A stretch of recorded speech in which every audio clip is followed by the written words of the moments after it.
శ్రీనివాసరెడ్డి గారు, మీ ఎజెండా చెప్పడానికి నేను అడిగి రాలే. నా హుజురాబాద్ నియోజకవర్గంలో నాకు ఓట్లేసిన 2,50,000 మంది నన్ను శాసనసభ్యునిగా ఎన్నుకున్న తర్వాత మీరిచ్చిన 6 గ్యారెంటీలు ఏమేనే అని నా ప్రజలు అడగమంటే, నా ప్రజల హుజురాబాద్ నియోజకవర్గ ప్రజల గొంతుగా ప్రజల పక్షాన అడగడానికే కదా నేనున్నది. దానికి జవాబు చెప్తే చెప్పండి. మళ్ళా మంత్రి గారు ఎన్ని అబద్ధాలు చెప్పే ప్రయత్నం చేసిన స్టేజ్ మీద అంటే, ఇలా కేసీఆర్ గారు 8,21,000 కోట్ల రూపాయలని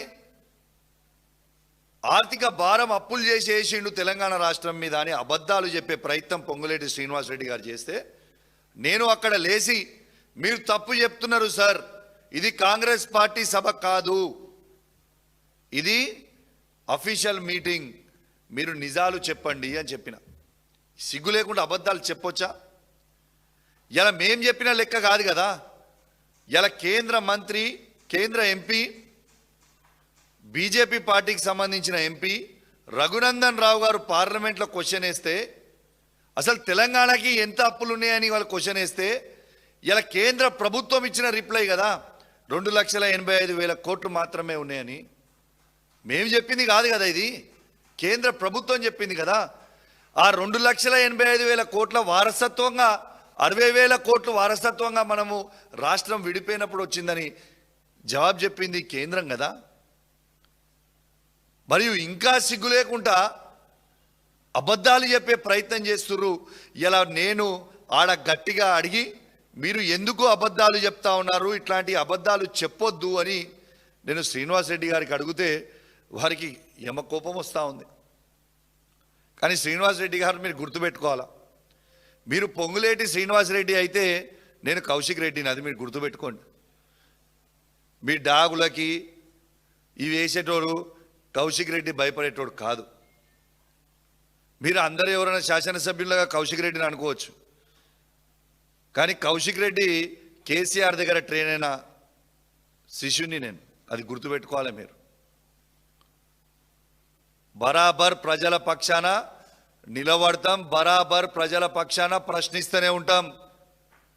ఇలా కౌశిక్ రెడ్డి మొదలు పెట్టొచ్చు, ఇంకొక 6 నెలల నుంచి సంవత్సరం అయితే ఇలా తెలంగాణ రాష్ట్రంలో మీరు ఏ ఊరికి పోయినా, ఏ గ్రామ పంచాయతీకి పోయినా, ఏ మండల హెడ్ క్వార్టర్ పోయినా, ఏ నియోజకవర్గం పోయినా ఖచ్చితంగా ప్రజలే మీకు తిరగబడి మిమ్మల్ని ప్రశ్నలు అడుగుతారు అనే విషయం మీరు మర్చిపోకండి అని చెప్పి ఈ సందర్భంగా ఇలా పొంగులేటి శ్రీనివాసరెడ్డి గారికి మరియు రేవంత్ రెడ్డి గారికి ఇద్దరికీ కూడా నేను చెప్తా ఉన్నాను.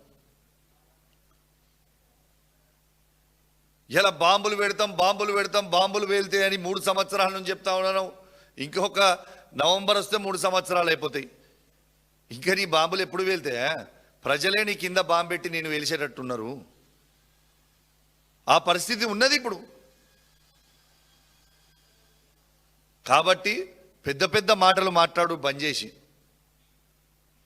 ఇవాళ మీరు చేస్తా అన్న 6 గ్యారెంటీలు, మీరు ఇస్తా అన్న 420 హామీలని ఇవాళ మీరు ఖచ్చితంగా ప్రజలకి జవాబు చెప్పాల్సిన అవసరం ఉన్నది. ఖచ్చితంగా మీరు ఏవైతే చెప్పిరో అవి ఇంప్లిమెంట్ చెయ్యాలి. చెయ్యకపోతే మేము ఖచ్చితంగా ప్రశ్నిస్తూనే ఉంటాం మిమ్మల్ని. లేదు, నువ్వు 8,21,000 కోట్ల అప్పుని అని అబద్ధాల ప్రచారం ఆడుతున్నావు కదా, నీకు దమ్ముంటే అసెంబ్లీలో చర్చ పెట్టు. మళ్ళా మా తరఫు నుంచి మా నాయకుడైన హరీష్ రావు గారు మీకు ఎన్నోసారి క్లారిఫికేషన్ ఇచ్చిండు అసెంబ్లీలో. ఇవాళ కూడా మళ్ళీ మా హరీష్ రావు గారు మా పార్టీ పక్షాన నిలబడి మీకు మాట్లాడతాడు. నీకు దమ్ముందా? అసలు నీకు సబ్జెక్ట్ ఉన్నదా? సబ్జెక్ట్ లేదు, ఏమీ లేదు, అంత డొల్లా. డబ్బు అహంకారం ఎంత పెరిగిపోయిందంటే, ఇలా నేనేదో డబ్బులుంటే, నాకేదో అధికారం ఉంటే ఈ రాష్ట్రంలో నేను ఏం చేసినా నడుస్తుందని అనుకుంటున్నాను. కానీ పొంగులేటి శ్రీనివాసరెడ్డి గారు everyday is not a Sunday, గుర్తుపెట్టుకోండి.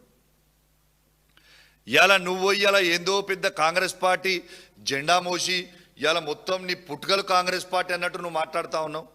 ఈ 10 సంవత్సరాలలో బీఆర్ఎస్ పార్టీల అన్ని కాంట్రాక్టులు తీసుకొని ఎంజాయ్ చేసింది నువ్వు కాదా పొంగులేటి శ్రీనివాసరెడ్డి గారు? ఇదే కేసీఆర్ గారి, కేటీఆర్ గారి కాలు మొక్కింది నువ్వు కాదా పొంగులేటి శ్రీనివాసరెడ్డి గారు? ఇలా కేసీఆర్ గారి కేటీఆర్ గారి కాలు మొక్కింది నువ్వా కాదా? ఇలా వారి కాలు మొక్కిన తర్వాత వారి దగ్గర మొత్తము పనులు చేసుకొని ఇలా వాళ్ళని వెన్నుపోటు పొడిచి ఇలా మీరందరూ కూడా ఏందో పెద్ద మేము హీరోలం అని చెప్తా ఉన్నారు. ఇలా కేసీఆర్ గారి పుణ్యాన కేటీఆర్ గారి పుణ్యాన నువ్వు అంత పెద్దగా అయినావు ఇవాళ, లేకుంటే నీ పరిస్థితి ఏంది? ఇలా వాళ్ళనే నువ్వు తిడుతున్నావు. మనసు సాక్షిగా వాస్తవంగా తిన్నింటి వాసాలని నువ్వు లెక్క పెట్టకు పొంగులేటి శ్రీనివాసరెడ్డి గారని నేను అడుగుతా ఉన్నాను. కాంగ్రెస్ పార్టీ అస్సలున్న కాంగ్రెస్ పార్టీలు ఉన్న వాళ్ళు అందరినీ పక్కకు పెట్టిరు. ఈ దొంగ కాంగ్రెస్ ఉన్న వాళ్ళు అందరూ మాట్లాడుతూ ఉన్నారు. ఇది ఆశ్చర్యంగా ఉన్నది. అసలున్న కాంగ్రెస్ వాళ్ళు ఉత్తమ్ కుమార్ రెడ్డి గారు, శ్రీధర్ బాబు గారు, పొన్నం ప్రభాకర్ గారు, దామోదర్ రాజ్ నరసింహ గారు, కోమటిరెడ్డి వెంకటరెడ్డి గారు, కోమటిరెడ్డి రాజగోపాల్ రెడ్డి గారు, ఎవరైతే అందరూ జెండాలు మోచిరో వాళ్ళందరినీ పక్కకు పెట్టిరు. ఇంకా ఎంతో మంది చిన్న చిన్న కార్యకర్తలు, వాస్తవంగా కాంగ్రెస్ పార్టీలో ఉన్న చిన్న చిన్న కార్యకర్తలు ఎంతో మంది జెండా మోసి 10 సంవత్సరాలు వాళ్ళు ఎంతో మంది ఉన్నారు. కానీ పాపం వాళ్ళని ఎవరు దేక్తలేరు. గద్దలు వచ్చినట్టు వచ్చి కూర్చొని రేవంత్ రెడ్డి గారు, పొంగులేటి శ్రీనివాసరెడ్డి గారు వాళ్ళు ఇష్ట రాజ్యం చేస్తూ ఉన్నారు.